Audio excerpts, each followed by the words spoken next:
కలియుగ ప్రత్యక్ష దైవం శ్రీ వెంకటేశ్వర స్వామివారికి ప్రతిరోజు ఎన్ని రకాల పూలదండలు వేస్తారో తెలుసా? ఏడుకొండలవాడ వెంకటరమణ గోవింద గోవింద అంటూ ఆ స్వామిని చూడడానికి ఎంతో ఆతృతగా వెళితే ఆయన్ని చూసే సమయం చాలా తక్కువగా దొరుకుతుంది. అలాంటి సమయంలో ఆయన వేసుకునే దండలు ఎన్ని ఉన్నాయి అనేది చూడటానికి మనకు సమయమే దొరకదు.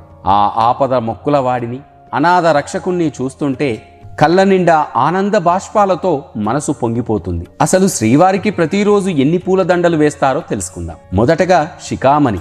ఆ శ్రీవారి కిరీటం మీద నుంచి 2 భుజాల మీద వరకు అలంకరింపబడే ఒక దండను శిఖామణి అంటారు. ఇది 8 మూరలు ఉంటుంది. రెండవది శాలిగ్రామాలు. ఇవి 2 మాలలు, ఒక్కొక్కటి సుమారు 4 మూరలు ఉంటుంది.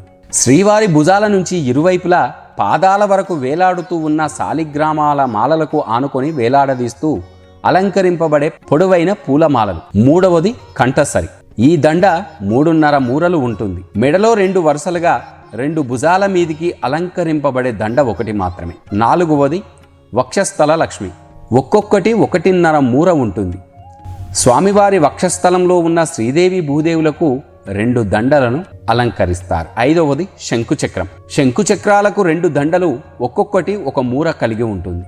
ఆరవది కటారి సరం. శ్రీ స్వామివారి బొడ్డున ఉన్న నందాక ఖడ్గానికి అలంకరించే దండ ఒకటి 2 మూరలుగా ఉంటుంది.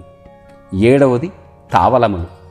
2 మోచేతుల కింద నడుము నుండి మోకాళ్లపై హారాలుగా, ఆ మోకాళ్ల నుండి పాదాల వరకు జీరాడుతూ వేలాడదీసే 3 దండలు. ఒకటి 3 మూరలు ఉంటుంది, రెండవది 3.5 మూరలు ఉంటుంది, మూడవది 4 మూరలు కలిగి ఉంటుంది. ఎనిమిదవది తిరువడి దండలు. శ్రీ స్వామివారి పాదాలపై చుట్టూ అలంకరించే 2 దండలు, ఒక్కొక్కటి 1 మూర ఉంటుంది. ప్రతి గురువారం సాయంత్రం జరిగే పూలంగి సేవలో మాత్రమే శ్రీ స్వామివారి మూలమూర్తికి ఆభరణాలన్నీ తీసివేసి పైన తెలిపిన మాలలతో పాటు నిలువెల్లా స్వామివారిని విశేషంగా వివిధ పూలమాలలతో అలంకరిస్తారు.